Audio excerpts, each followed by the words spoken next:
welcome back to our second episode. This episode is talking about permission to heal. Um, we talked about what trauma is and what it does to us, and how subjective that experience can be.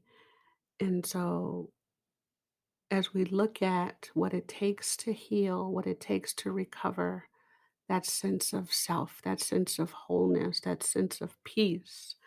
We're looking at permission. Who has permission to heal and who withholds that permission? When we look at permission, permission is about allowing, right?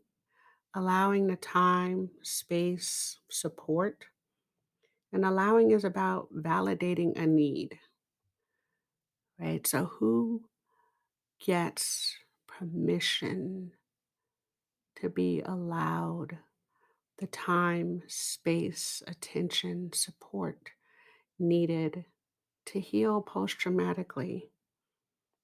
Whose pain is valid enough? And with so many mixed messages, we don't really know how much pain is acceptable pain. To what degree is loss acceptable? So often we can be so dismissive. Oh, it's just a paper cut. Oh, it's just a broken leg. Oh, it's just this or it's just that. And so we're dismissing. But depending on where you are in the world, a paper cut could end up killing you, right? If you're in tropical forest somewhere, we don't know. But to what degree do we decide,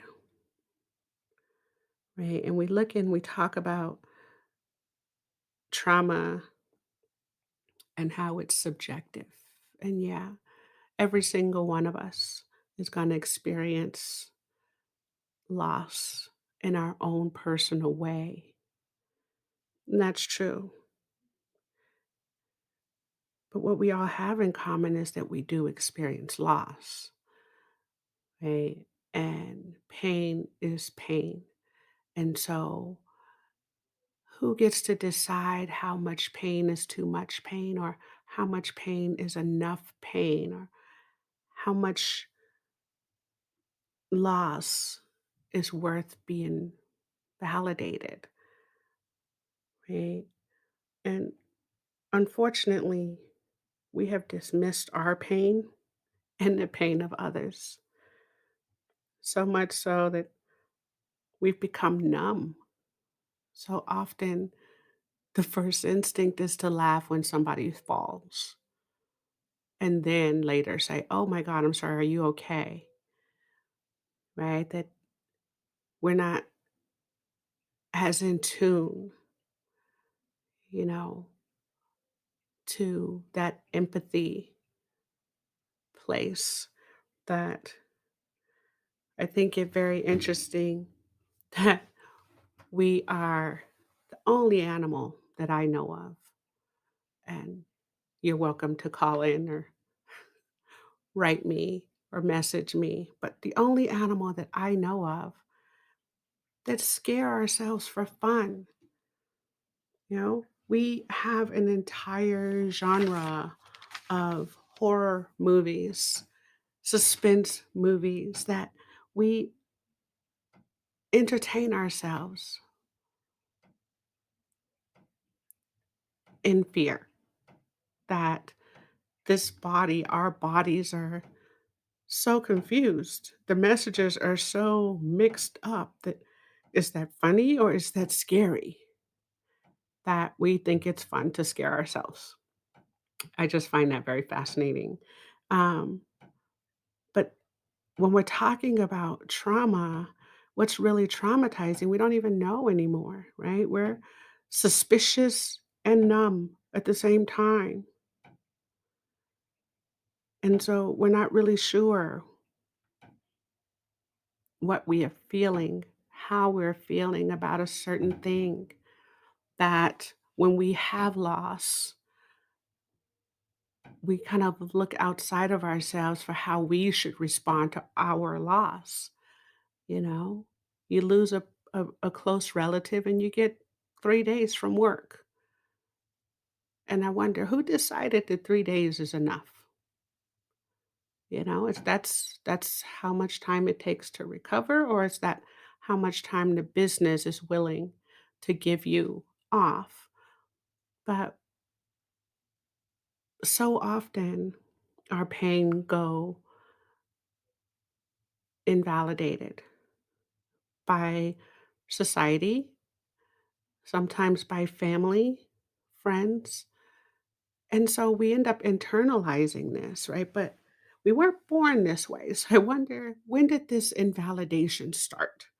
When did we get the message that our pain is not important?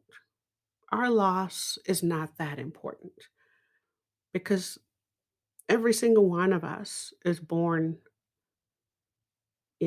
loving and trusting that we're going to be cared for.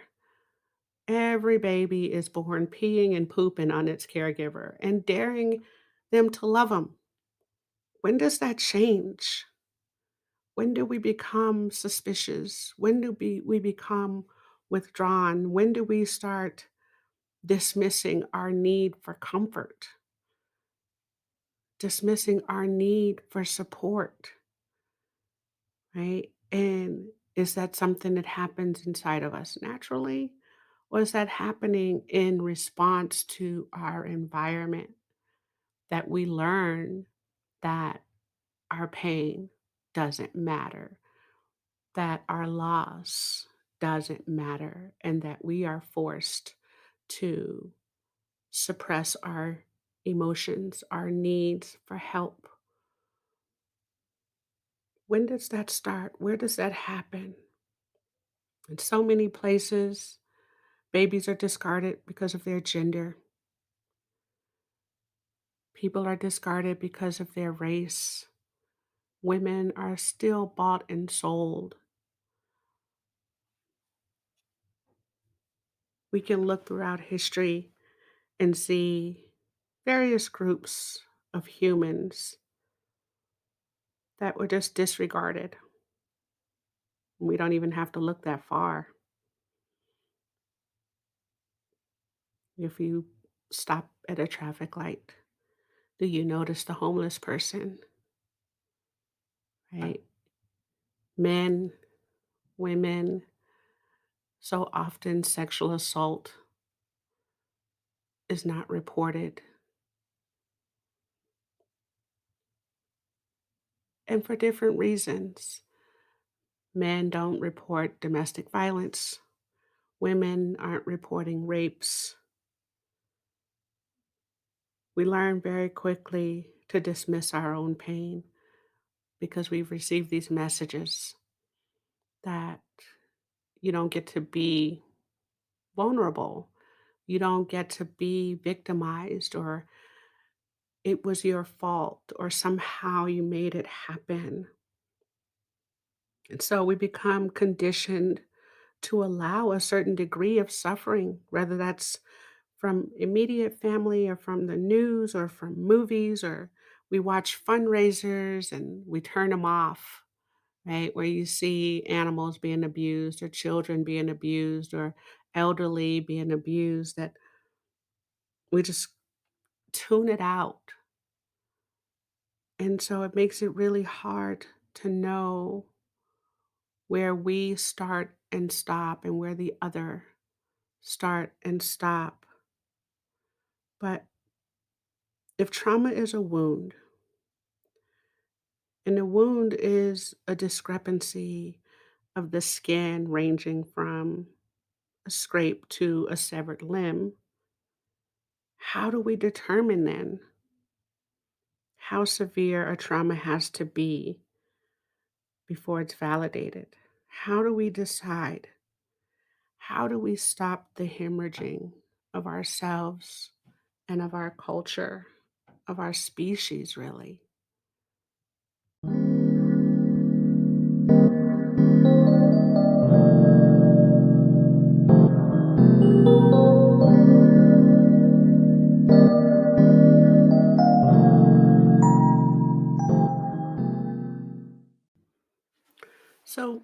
How do we stop this hemorrhaging and start to validate? Well, just as trauma is subjective, so too is the damage. And so, stopping to assess that damage is where we start. To give yourself permission to heal, you first need to know what needs to be healed, the extent of the damage. And so, much like a physical bleeding or physical hemorrhage, you have to apply pressure. It's really hard to apply pressure to a wound if you're still running around and moving around, right? And I often will compare physical trauma to emotional and psychological trauma because we can see the physical trauma. And because we can see it, we more readily validate it, right? We give permission for a broken leg, permission for a broken arm. Oh, I can't do that. My arm is broken. We will stop and hold the door for someone with crutches, right? That we can see the physical damage and it gets our attention, it gets our compassion, our empathy. Unfortunately, for psychological trauma, emotional trauma, we can't see the damage. We can't see the broken heart. We can't see the wounded mind. And so it's easier to dismiss it and it's harder to validate and it's harder to give ourselves permission. You know, we get 3 days from work when a close relative passes away. Is that enough time? I don't know who decided that 3 days is enough time to mourn your mom or your dad or your child or your grandmother, but we get 3 days. What do we do with the rest of the time? What do we do with the rest of the time that we're walking around with that wounded heart? What do we do on day 4, day 5, week 2, when we're still hurting, we're still bleeding from this emotional trauma? How do we give ourselves permission? How do we give ourselves the space to continue the healing process, right? And so that comes with validating the self, validating yourself, that each one of us experience loss differently is absolutely true, but each one of us experience loss. The hows, the whens, the wheres, the whys, those may vary, but every human being experience loss. And so validating ourselves gives others permission to do the same thing. And so, how do we do that? Do we have to earn it? Is it just given? How do we get that validation? How do we start the healing process? Stop and apply pressure. In this case, an emotional and psychological case, that pressure is really about attention, attention to what you're really feeling, attention to what you're thinking, attention to what you're needing. And you have to stop and slow down to get a clear assessment of that, just as you would to apply pressure to a hemorrhage in the physical sense of it. And as you do that stopping, that slowing down, that assessing, you start to rally your supports based on what you found. Is this a disappointment from a job that you really didn't want, and you can just really get yourself through it? Or is this a divorce and you need to call friends? Is this the loss of a house, a child, a marriage, a spouse? How did that loss come about? So, stopping to assess the damage, the extent of the damage, is where that permission begins. And it informs the kind of supports you might need, right? And wrapped in there is the judgment, guilt, and shame that stands between all healing and the trauma survivor. Everywhere there is a wounded trauma survivor, there is some level of judgment, guilt, and shame that keeps us from getting the real help that we need, the real attention that we need. Oh, it wasn't that bad. I should have been stronger. I should have been smarter. I should have known better. I should have been older. I should have been this. I should have been that. And that judgment, that guilt, that shame invalidates the loss.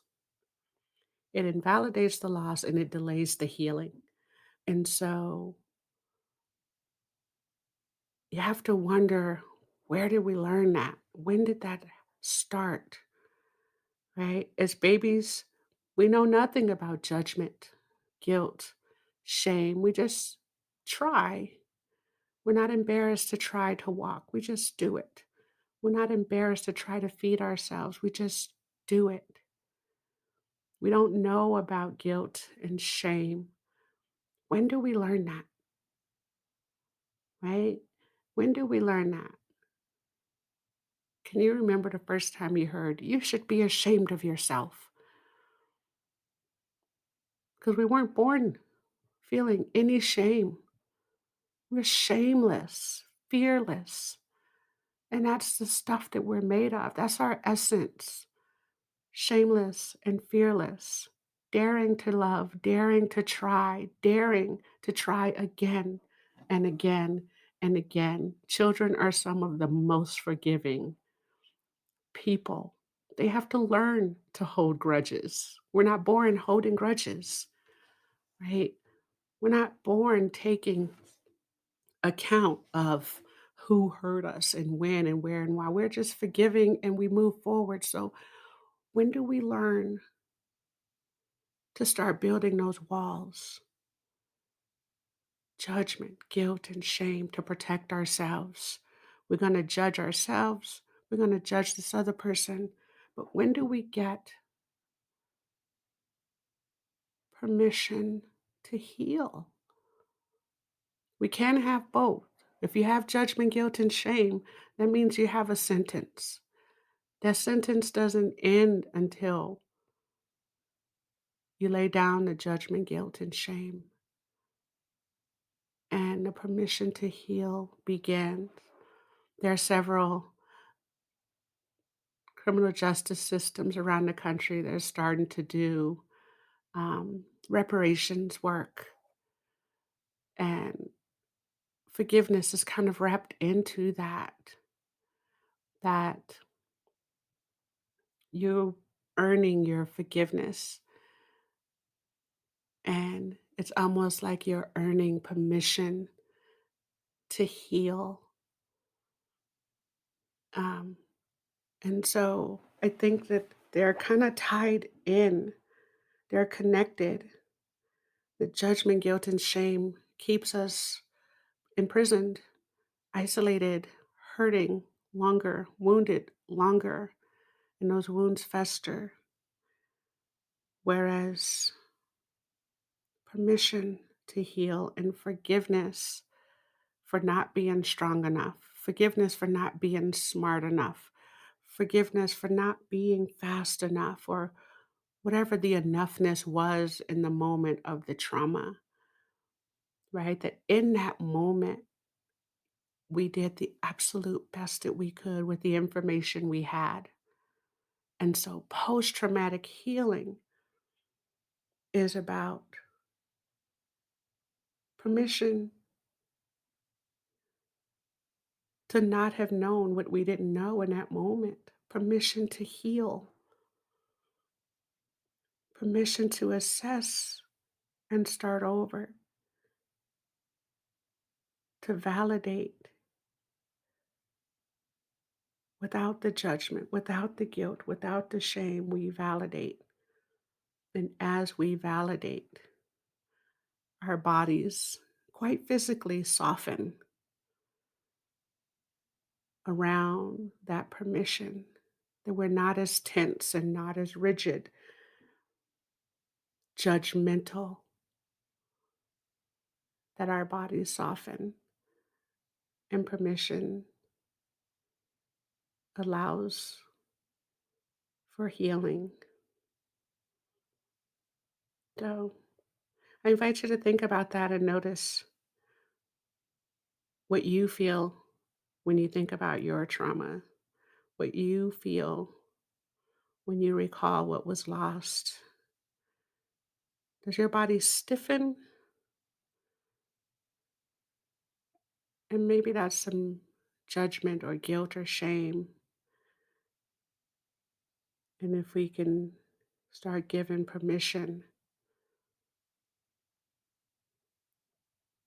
as we think on that. So thank you again for your time. And I look forward to next time. Take good care and be well.